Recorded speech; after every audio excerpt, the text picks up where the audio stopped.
Bon dia, hem vingut així uns membres del voluntariat mediambiental de Corbera a lo que és l'antic riu Corbera, que ara en l'actualitat se diu la Sèquia Fonda.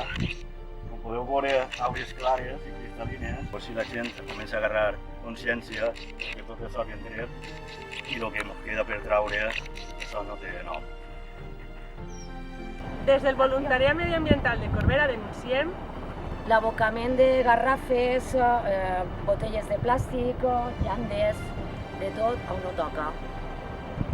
Aquests envasos fitosanitaris se poden retornar als punts de venda, sigui a la cooperativa o bé deixar-se en l'ecoparc, mai tirar-se per IR.